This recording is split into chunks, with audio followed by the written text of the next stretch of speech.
mentes pensantes, estamos aqui para dar aquelas velhas dicas rápidas para o Enem. E em geografia, um assunto que também sempre entra em voga, já que o Enem adora fazer aquela ponte entre o homem e o meio ambiente, sempre adora chamar a atenção para os impactos ambientais. O conteúdo é fonte de energia.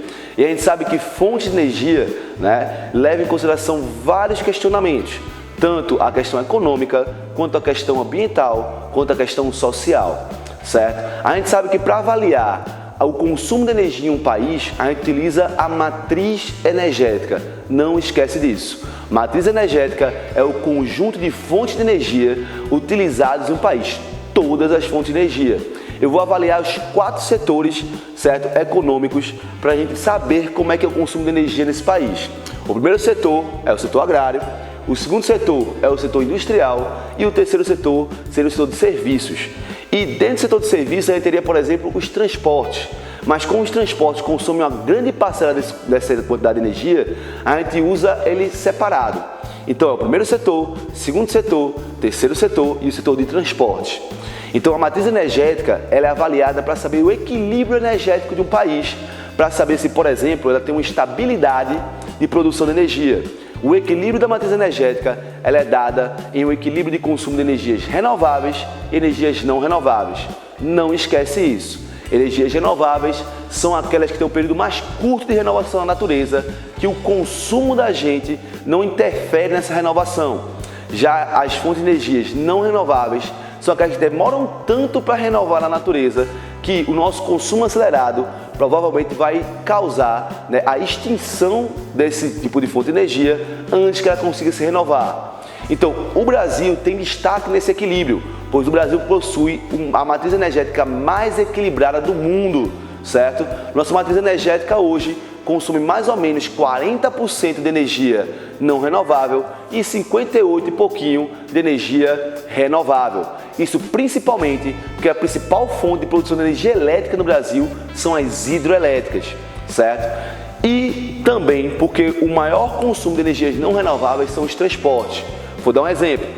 Se eu tirasse o setor de transporte da avaliação da matriz energética, a nossa energia renovável pularia para mais de 88%, já que a maior parte da energia elétrica é utilizada por energia hidroelétrica, que é energia limpa e renovável.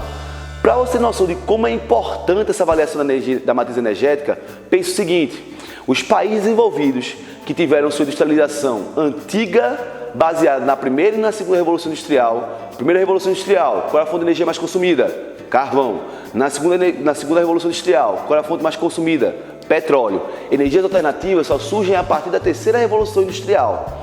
Então, pensa que o Reino Unido possui 98% da sua matriz energética de combustível fóssil. A União Europeia, 92%. Pensa também que, por exemplo, a União Europeia é a região que mais consome carros elétricos no mundo. Coisa linda, Carro elétrico que não emite gás de efeito estufa, limpo, que não é poluente. Mas pensa o seguinte: o carro elétrico funciona com energia elétrica. Lógico. Você chega em casa, pega a extensãozinha que sai do carro e liga na tomada.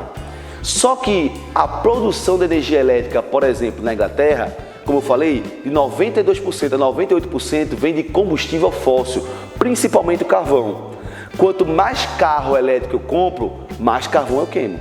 Porque quanto mais carro elétrico eu compro, mais eu consumo energia elétrica. E a energia elétrica é produzida por carvão, não por energia renovável. Que seria bem diferente a questão aqui se fosse no Brasil, já que a nossa produção de energia elétrica é vista principalmente por energia renovável.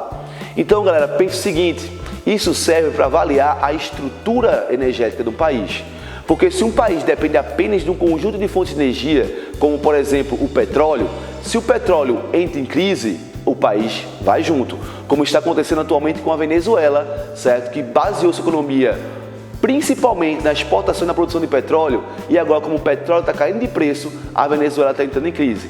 Então, como a matriz energética do Brasil é bastante equilibrada, o risco Brasil, risco Brasil é o risco de investimento que eu vou ter se eu abrir uma empresa, se eu abrir um negócio no Brasil. Porque quando eu penso em investir no Brasil, eu penso, se a energia do Brasil não for eficiente, eu vou ter o quê? Prejuízo, porque eu vou ter um dia que eu vou parar de produção. Então, como o Brasil possui a matriz energética mais equilibrada, o risco do Brasil diminui.